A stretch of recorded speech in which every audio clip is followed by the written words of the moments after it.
hər vaxtınız xeyir olsun. Mən Hilal kurslarının riyaziyyat müəlliməsi Səlimə müəllimə. Bugün 22 fevral 2026-cı il tarixində keçirilmiş 5-ci sinif MC5 sınaq imtahanının riyaziyyat suallarının izahına baxacağıq. 51-ci sualdan başlayaq. Hansı rəqəm tam kvadratın son rəqəmi ola bilər? Yəni, hansı ədədi öz-özünə vuranda sonu bu rəqəmlərdən biri ilə bitə bilər? Məsələn, uşaqlar, 1-in kvadratı 1-dir. 2-nin kvadratı 4-dür. 3-ün kvadratı 9-dur. 4-ün kvadratı 16-dır. Görürsünüz, 16-nın sonu hansı rəqəmdən qurtarır? 6 rəqəmi ilə. Deməli, hər hansısa bir tam kvadratın sonu 6 rəqəmi ilə bitə bilər. Cavab D. 52. Ulduzlara uyğun ədədlərin cəmini tapın. Uşaqlar, biz bilirik ki, kəsr xəttinin mənası həm də bölmə deməkdir. Gəlin fikirləşək. Nəyi 2-yə bölsək 3 edər? 6, deməli, birinci ulduzun yerinə 6 yazacağıq. İkinci ulduz. Nəyi 4-ə bölsək 2 edər? 8. 1/3 qarışıq kəsirdir. İndi onu düzgün olmayan kəsirə çevirməliyik. Bunun üçün məxrəc olduğu kimi qalır. Tam hissəni məxrəcə vurub üzərinə surəti əlavə edirik. 1-i 3-ə vururuq 3, üzərinə 1 gəlirik 4. Deməli, 3-cü ulduzumuz 4-dür. 4-cü sual. Uşaqlar, biz qarışıq kəsiri düzgün olmayan kəsirə çeviririksə, məxrəc olduğu kimi qalır. Yəni, bu ulduzun qiyməti 8-dir. O dəyişməyib. Amma fikirləşməliyəm. 8-də 17-ni qarışıq kəsirə çevirəndə surətdə nə alınacaq? 17-ni 8-ə bölürəm. 2 tam. Məxrəc olduğu kimi qalır. 2 vur 8, 16 eləyir. 17-dən də 16 çıxanda qalır 1. Qalğı isə yazırıq surətə. Yəni, ulduzumuzun qiyməti olur 1. Diqqətli olun, baxın, 4-cü bənddə 2 dənə ulduz var idi. Keçirik 5-ciyə. Uşaqlar, biz bilirik ki, kəsirin surət və məxrəci bir-birinə bərabər olarsa, kəsirin qiyməti 1 olar. Ona görə ulduzun yerinə 3 yazırıq. İndi bu ulduzları toplamalıyıq. 6, üstə gəl 8, üstə gəl 4, üstə gəl 1, üstə gəl 8, üstə gəl 3. 6 üstə gəl 8, 14, 14 üstə gəl 4, 18, 18 üstə gəl 1, 19, 19 üstə gəl 8, 27, 27 üstə gəl 3, 30. Cavabımız olacaq C bəndi. 53-cü sual. Rum rəqəmləri ilə verilən ədədləri azalan sıra ilə düzün. Uşaqlar, əvvəla biz burada ədədləri onluq say sistemində, yəni öz istifadə etdiyimiz say sistemində yazacağıq. Birinci ədədimiz M, V, 2 xətt. Uşaqlar, M-1000 deməkdir, V-nin sağında 2 xətt isə 7 deməkdir. Birinci ədədimiz oldu 1007. İkinci ədədə gəlin baxaq. D 500 deməkdir, yanında X, xətt X. X-in solunda olduğu üçün xətt olur çıxma, yəni 9. Cavabımız olur 519. Üçüncü ədədimiz 2 dənə X 20, V isə 5 deməkdir, 25. Dördüncü ədədimiz L, X, X 70, yanında isə 4 olacaq 74. Beşinci ədədimiz isə X L-in solunda olduğu üçün L-dən X-i, yəni onu çıxırıq 40, yanında isə 9 oldu 49. İndi uşaqlar azalan sıra deyir, yəni böyükdən kiçiyə doğru. Burada ən böyük nə idi? 1, sonra 2, sonra 4, sonra 5, sonra 3. Cavabımız olur 1, 2, 4, 5, 3. Yəni C bəndi. Keçirik 54-ə. Çəlləyin 5-də ikisində su var. Gəlin çəlləyin tutumun X-nə işarə eləyək. Və 6 litr su əlavə etdikdə çəlləyin 50% dolar. 50% kəsrlə ifadə etsək, onu 100-ə bölməliyik. Yəni edəcək %50. %50 də nə deməkdir? 2-də 1. Yəni nəyinsə 50% həm də onun yarısı deməkdir. Yəni biz əgər birinci hissədə kəsir görürüksə, sondakı faizi də kəsrlə ifadə eləməliyik. İndi 5-də 2 x-i keçirdirik 2-də 1 x-in yanına. Yəni x-ləri bir tərəfə yığırıq. 2-də 1 x-dən 5-də 2 x-i çıxırıq və bərabər olur 6-ya. Yəni tapırıq ki, 6 litr bu çənin hansı hissəsidir? 2-də 1 x-dən 5-də 2 x-i çıxanda edəcək 10-da 1 x. Onda 1x bərabərdir 6. X-i tapmaq üçün 6-nı onda 1-ə bölmək lazımdır. Yəni 6-nı 1-də 10-a vurmaq lazımdır. 6-nı isə 1-də 10-a vursaq edəcək 60. Yəni bizim çənimizin tutumu nəyə bərabər oldu? 60-a. Cavab 60. Yəni D bəndi. 55. İfadənin qiymətini hesablayın. Əvvəlcə uşaqlar, sualda əbu və köb olsa da əməllər sırasına həmişə riayət eləməliyik.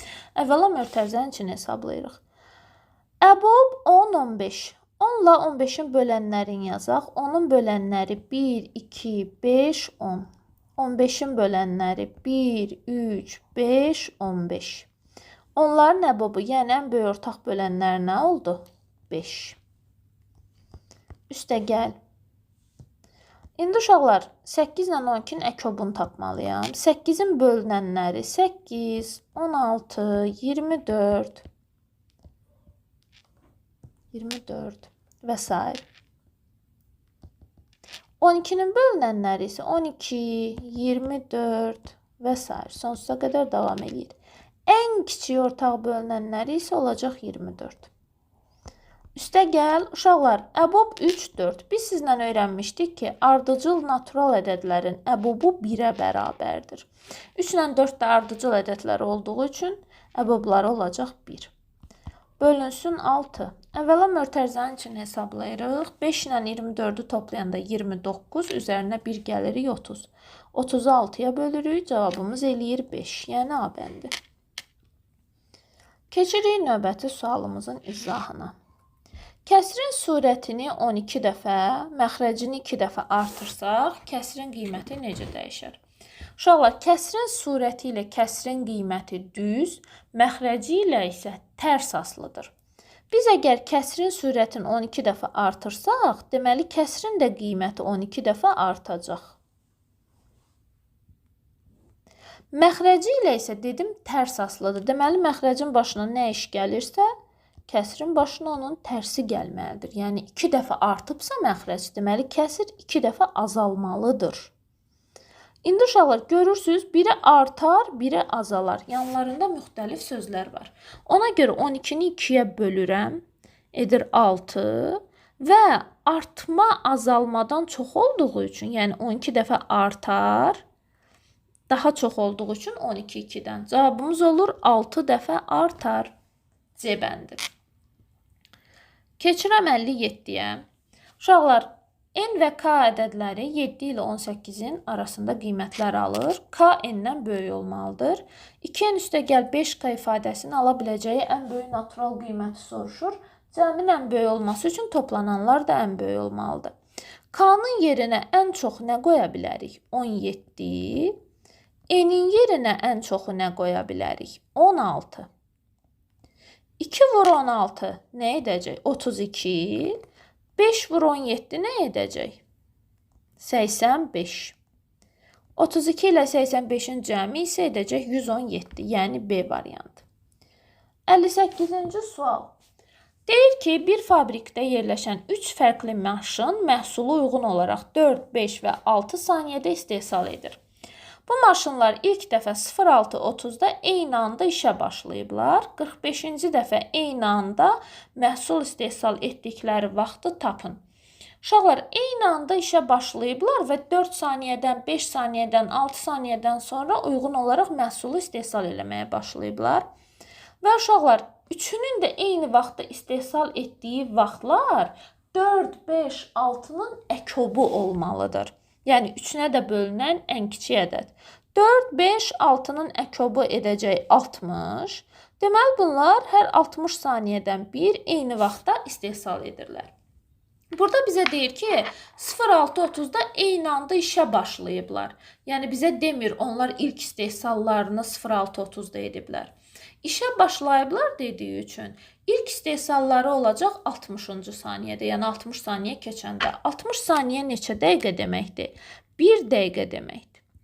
Yəni uşaqlar 1 dəqiqədən sonra birinci eyni anda istehsalları, 2 dəqiqə keçəndən sonra ikinci, indi 45-ci dəfə dediyi üçün 45 dəqiqədən sonra 45-ci istehsalları olmalıdır. Yəni 45-ci dəqiqədə. 06:30-un da üzərinə 45-i gəlirik. Cavabımız eləyir 07:15, yəni C bəndi. Növbəti sual 59. X çıx 1/1-in kubu deməkdir. X çıx 1/1 3 dəfə öz-özünə vurmaq və 0,64 isə 0,4-ün kubu deməkdir.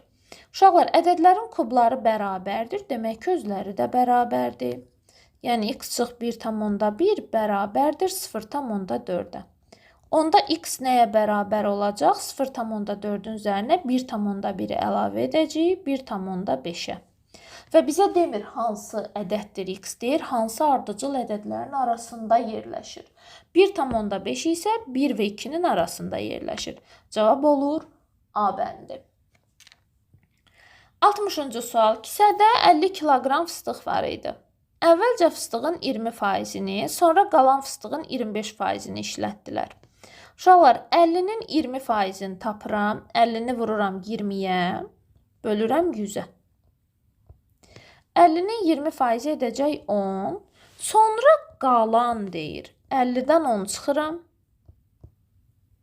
edir 40. Qalanın 25%, 40-ın 25%-ni necə taparam? 40-ı vuraram 25-ə, bölərəm 100-ə. 40-ın 25% isə yenidən edəcək 10. Kisədə neçə kiloqram fıstıq qaldı? Deməli, uşaqlar, 40 kiloqramı qalmışdı, sonra yenidən 10 kiloqramını da işlətdilər. Nə qədəri qaldı? 30 kiloqramı. Cavab nə olacaq? B bəndi. Növbəti sual. 16-da 7-nin tərsi. 16-da 7-nin tərsi nədir? 7-də 16. 3-də 1 böl 1,6-da 1-dən neçə dəfə böyükdür? 3-də 1 böl 1,6-da 1-i hesablamaq üçün 1,6-da 1-i düzgün olmayan kəsirə çeviririk. 6-da 7 və kəsiri kəsirə böləndə birinci kəsir olduğu kimi qalır. İkinci kəsiri çevirib tərsinə vururuq. 3 ilə 6-nı 3-ə ixtisar aparırıq. Cavabımız eləyir 7-də 2. İndi 7-də 16, 7-də 2-dən neçə dəfə böyükdür tapmaq üçün 7-də 16-nı 7-də 2-yə bölmək lazımdır. Kəsirləri bir-birinə böldükdə, bayaq dediyim kimi, birinci kəsir olduğu kimi qalır, ikincini tərsinə çevirib vururuq. Yəni 7-də 16 olduğu kimi qalır, 7-də 2-ni tərsinə çevirirəm, 2-də 7 və vururam. 7-lər 7-yi ixtisar gedir, 2 ilə 16 isə 2-yi ixtisar gedir. Cavabımız alınır 1-də 8, yəni 8. Cavab oldu B bəndi. Keçirik növbəti sualımıza. A vur B hasilini hesablayın. Uşaqlar 5-i 3 dəfə öz-özünə vurubsa, deməli 5 üstü A nəyə bərabərdir? 5 üstü 3-ə. B-ni 2 dəfə öz-özünə vurub 4-ün kvadratı alıbsa, deməli, B nəyə bərabərdir? 4-ə bərabərdir. Çünki B-nin kvadratı 4-ün kvadratına bərabərdir. A oldu 3, B oldu 4. Hasilləri isə olacaq 12. Cavab D. 3-cü sual. İndi deyir ki, birinin perimetri B santimetri olan 3 dənə kvadrat. Gəlin bir dənə kvadrat çəkək. Bu kvadratın tərəflərini x ilə işarə eləyək. Kvadratın 4 tərəfi də bir-birinə bərabərdir. 4-ünə də x yazdıq. Və deyir perimetri B-dir. Yəni 4x bərabərdir B-yə. Bu qalsın yadımızda. İndi 3 dənə kvadratı yanaşı qoyaq deyir. Gəlin 3 dənə kvadratı yan-yana çəkək. İndi uşaqlar biz burada düzbucaqlı aldıq. Bu düzbucaqlının uzunluğu görürsünüz 3x-ə, eni isə 1x-ə bərabərdir. Düzbucaqlının perimetr düsturuna görə 2 vurulsun, x üstə gəl 3x. 4x-i 2-yə vururuq, eləyir 8x. İndi mənə deyir ki, perimetri B ilə ifadə elə. Uşaqlar, 4x bir dənə B-yə bərabərdir, yəni 4x B-yə bərabərdir. Mənə lazımdır 8x neçə dənə B-yə bərabərdir. Bunun üçün 8x-i 4x-ə bölürəm, eləyir 2. Yəni cavabımız eləyir 2B. A variantı. Keçirik növbəti suala. Deyir, kəsirlərini artan sıra ilə düzdükdə üçüncü kəsir hansı olacaq? Uşaqlar, kəsirləri müqayisə eləyəndə ya onların surətlərini eyniləşdirə bilərsiniz, ya məxrəclərini eyniləşdirə bilərsiniz.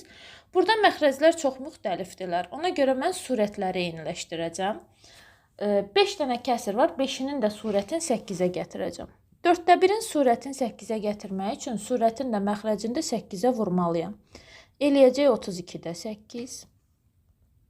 5-də 8, onsuz da surəti 8 olduğu kimi qalır. 7-də 4-ün surət və məxrəcini 2-yə vururam, 14-də 8. 2-də 1-in surət və məxrəcini 8-ə vururam, 16-da 8. 11-də 8 isə olduğu kimi qalır. İndi artan sıra nə deməkdir? Kiçikdən böyüyə doğru. Amma surətlərin bərabərlik qaydasını bir xatırlayaq.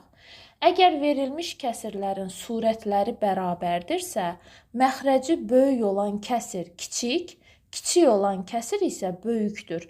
İndi mən artan sıra ilə düzürəmsə, deməli birinci ən kiçiyi yazmalıyam. Ən kiçiyim olacaq 32-də 8, yəni 4də 1. Sonra 16-da 8. 16-da 8 nədir? 2də 1. Sonra 14-də 8. 14-də 8 hansı kəsirdir? 7-də 4. Yəni mən əvəz etməmişdən əvvəl. Növbəti olacaq 11-də 8. 11-də 8 elə özü olduğu kimi saxlamışdıq. Bir də gələcək sonda nə? 5-də 8. Üçüncü kəsiri soruşur. Üçüncü kəsir hansı oldu? 7-də 4. Yəni C bəndi. Növbəti 65. Uşaqlar, sizə hasillərin cəmi yaxud fərqi veriləndə onları ayrı-ayrı vurub toplayıb çıxmaqdan əvvəl birinci ortaq vuruq varmı ona baxın. Burada görürsünüz 2,3-də 1 ortaq vuruqdur. 2,3-də 1-i çıxardıram mötərizənin kənarına. Mötərizənin içərisində qalır 1,14-də 9, üstəgəl 1,14-də 1. 2,3-də 1-i düzgün olmayan kəsirə çevirirəm. 3-də 7 vuraq. 1,14-də 9 ilə 1,14-də 1-i toplayanda 2,14-də 10 edir. 2,14-də 10-u düzgün olmayan kəsirə çevirirəm. 14-də 38. 2-ni vururuq 24-də 28, üstünə də 10 gəlir 38. Siz istəsəz ixtisar da edə bilərsiniz birbaşa və yaxud misalın içərisində. İndi uşaqlar, 14 ilə 7-ni 7-yi ixtisara aparıram. Burada qalır 1, burada qalır 2. 2 ilə 38-i 2-yi ixtisara aparıram. Burada 1 qalır, burada isə 19. Cavabımız olacaq 3-də 19. 3-də 19-u da çevirsəm qarışıq kəsirə. 19-un içində 3 neçə dəfə yerləşir? 6 dəfə yazıram 6 tam. Məxrəc olduğu kimi qalır. Qalığı isə surətə yazıram. 6 tam 3-də 1. Cavabımız olacaq A variantı. Növbəti sual. Növbəti sualda bizə deyir ki, təkliflərdən neçəsi doğrudur? Deyir, qarşılıqlı tərs ədədlərin cəmi 0-dır. Xeyr, bu yanlışdır. Məsələn, 5-də 2 ilə 2-də 5-in cəmi 0 eləmir axı. Deməli, birincisi səhvdir. Düzgün kəsirin tərsi natural ədəd ola bilər. Məsələn, uşaqlar, 3-də 1. Tərsi nə olacaq? 1-də 3. 1-də 3 nə deməkdir? 3 deməkdir və doğrudan da natural ədəddir. Ola bilər. Deməli, bu doğrudur. Deyir, Y-də X sadə kəsirdir. Uşaqlar, sadə kəsir nə deməkdir? İxtisar getməyən kəsir. Məsələn, 5-də 3. Deyir, onda 5 ilə 3-ün əkobu 5-ə bərabər olmalıdır. Xeyr, onların hasilinə bərabər olmalıdır. Ona görə 3 də səhvdir. Dördüncü, natural ədədin kvadratı ədədin özündən həmişə böyükdür. Baxaq uşaqlar, məsələn, 1-in kvadratı nə eləyir? 1 eləyir. Deməli, özünə bərabər də ola bilir. Ona görə bu da səhvdir. Faizi ədədə çevirmək üçün 100-ə vurmaq lazımdır, deyir. Gəlin baxaq. Məsələn, 20% mən ədədə çevirmək üçün 100-ə vurmalı yox, 100-ə bölməliyəm. Ona görə də bu da yanlışdır. Neçəsi doğru oldu? Sadəcə biri. 67. Uşaqlar, üstəgəl 18 tam %16'dır. Keçir digər tərəfə olur nə? Çıxılsın. 53 tam %84'dən çıxıram 18 tam %16'nı. Heç vaxt şifahi eləməyin ki, nəsə bir səhvə yol verməyəsiniz. Burada qalacaq 35 tam %68. İndi 35 tam %68 bərabərdir 35 tam x-də 7'yə. Görürsünüz? Bunu çevirirəm %68 kimi yazıram. Sonra isə 4'ə ixtisar aparıram. Burada qalır 25, burada qalır 17. Demək, 35 tam x-də 17 bərabər imiş 35 tam 25'də 17'yə. Onda belə çıxır ki, x-in yerində nə dayanıb? 25. Cavabımız olur C bəndi. Keçirik növbəti suala. 3 sinifdə 44 şagird var. Birinci sinifdə ikincidəkindən 3 nəfər çox. Birinci sinif, ikinci sinif, üçüncü sinif. Uşaqlar, ikincidə x nəfər varsa, birincidə ondan 3 nəfər çoxdursa, x üstəgəl 3'dür. Deyir, birinci sinifdə, üçüncü sinifdəkindən 2 nəfər az şagird var. Onda belə çıxır ki, üçüncü sinifdə, birinci sinifdəkindən 2 nəfər çoxdur. 3 ilə 2'ni də toplayırıq, nə eləyir? X üstəgəl 5. İndi uşaqlar, bunların cəmi nəyə bərabər idi? 44'ə. Toplayıram. 3x üstəgəl 8 bərabərdir 44. 3x bərabərdir 36. X bərabərdir 12. Birinci sinifdə neçə şagird var idi? X üstəgəl 3 dənə. 12'nin də üstünə 3 gəlirik. Cavab nə eləyir? 15. Cavab olur A bəndi. Növbəti sual deyir, B-nin mərtəbə qiyməti. Mərtəbə qiyməti deyəndə digər bütün rəqəmləri sıfıra çevirib B-ni olduğu kimi saxlayırıq. Mərtəbə vahidi deyəndə B-nin yerinə 1 qoyub digər rəqəmləri sıfıra çeviririk. Və deyir, onların cəmi nəyə bərabər olub? 0 tam %9'a. Onda belə çıxır ki, B nəymiş ki, onu 1 ilə toplayanda 9 alınıb? 8. Cavab D bəndi. 70. Bir traktor M manatdır. B manat pulu olan sahibkar C sayda traktor alsa, uşaqlar, C sayda traktor, biri də M manatdır. Nə qədər pul ödəyəcək? C vurulsun M qədər. Bəs nə qədər pulu qalacaq? B çıxılsın C M və yaxud M C fərqi yoxdur. Vuruqların yerini dəyişəndə hasil dəyişmir. Cavab olur Y bəndi. Keçirik növbəti suala. 71. Deyir, A və B natural ədədlərdir. Aşağıdakılardan hansı bu şərt üçün doğrudur? Uşaqlar, bunlar surətləri bərabər olan kəsirlərdir. Deməli, məxrəci böyük olan kiçik, kiçik olan böyükdür. Yəni, 3 üstü A, 3 üstü B-dən kiçik olmalıdır ki, kəsirin məxrəcinə bu ədədləri yazıb surətlərinə 1 yazanda bu müqayisə doğru olsun. Demək, uşaqlar, 3 üstü B, 3 üstü A-dan böyükdürsə, onda belə çıxır ki, B nə olmalıdır? A-dan böyük olmalıdır. Bu da nə variantı olacaq? A variantı. Keçirik 72'yə. Tərəfi 3,1 cm olan bərabər tərəfli üçbucağın perimetri. Bərabər tərəfli üçbucağın perimetrini tapmaq üçün tərəfini 3'ə vurmaq lazımdır. 3,1'i 3'ə vururuq, cavabımız eləyir 10 cm. Deyir, başqa bir dənə də kvadrat var. Həmin kvadratın perimetri 10 cm-dir. Yəni, onun perimetrinə bərabərdir. Bu kvadratın tərəfi neçə millimetrdir?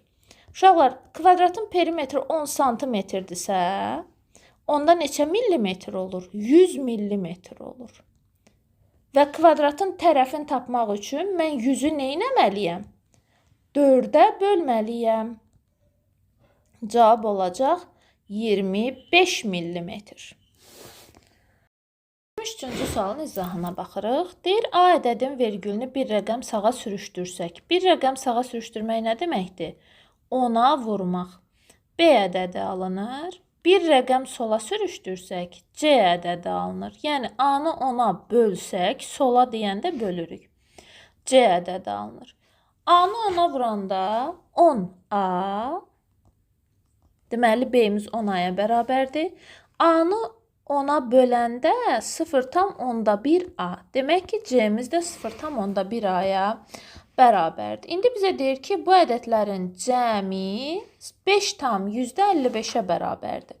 Yazıram A üstə gəl, B-nin yerinə 10A yazıram, 10A, C-nin yerinə isə 0,1A. Bərabərdir 5,55-ə. İndi uşaqlar, 1A, 10A, 0,1A toplayıram, eləyir 11,1A bərabərdir 5,55-ə. A bərabərdir 5,55-i bölürəm 11,1-ə. Cavabımız eləyəcək 0,5. Deməli, bizim ədədimiz nəymiş? 0,5. Doğrudan da 0,5-i 10-a vursaq 5, 10-a bölsək 0,5 və 5, 0,5 və 0,5-in cəmi də eləyəcək 5,55. Keçirik 74-cü suala. 5 ardıcıl tək ədəd deyir. Ardıcıl tək ədədlər arasındakı fərq 2-dir. Əgər ədədlərimizin sayı tək saydadırsa və ədədlərimiz arasındakı fərq eynidirsə, ədədlərin cəmini onların sayına böləndə biz ortancıl ədədi, yəni 3-cü ədədi tapmış oluruq. Fərqli rənglə göstərim. 345-i bölürəm 5-ə edir 69. Deməli, bizim ortancıl ədədimiz 69-dur. Ardıcıl tək ədədlər arasındakı fərq 2-dir deyə, ondan əvvəl gələn ədəd 67, 67-dən əvvəl gələn 65, 69-dan sonra gələn 71, 71-dən sonra gələn isə 73-dür. Bizdən ən böyük ədədi soruşduğu üçün cavabımız olur 73.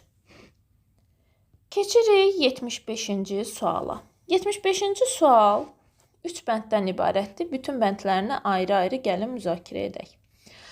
Biri digərindən 25% az olan 2 ədədin cəmi deyir. Uşaqlar, ədədlərimizdən birini 100% götürürük. Digəri bundan 25% azdırsa, olur 75%. Yəni 100%-dən 25%-i çıxırıq. Və deyir ki, bu ədədlərin cəmi 140-dır. 175%-i 140 olan ədədi tapırıq. Bunun üçün 140-ı vururuq 100%-ə, bölürük 75%-ə. 175%-ə. Cavabımız eləyir 80. Ədədlərimizdən biri 80-dir, yəni 100% qəbul etdiyimiz ədəd 80-dir.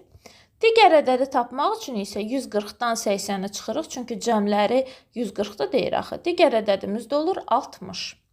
Və məndən bu ədədlərin fərqini soruşur. 80 çıxılsın 60, cavab nə eləyir? 20. Birinci sualın cavabı oldu 20, hansı variantdadır onu axtarmalıyıq. A-da 40-dır, B bəndi. 1-ə yazırıq B. Keçirəm ikinci sualın izahına. Birinin 40%-i digərinin 30%-nə bərabər olan 2 ədədin cəmi. Uşaqlar, bu tip suallarda ədədlərdən birini 40%, digəri 30% dediyi üçün birini 30x götürəcəm. Birini isə 40x götürəcəm. Doğrudan da 30x-in 40%-i ilə 40x-in 30%-i bir-birinə bərabərdir. Və cəm bərabərdir deyir 210-a. 70x 210-dur. X bərabərdir 3-ə. Amma 3 mənim cavabım deyil. Mən ayrı-ayrı ədədləri tapmalıyam.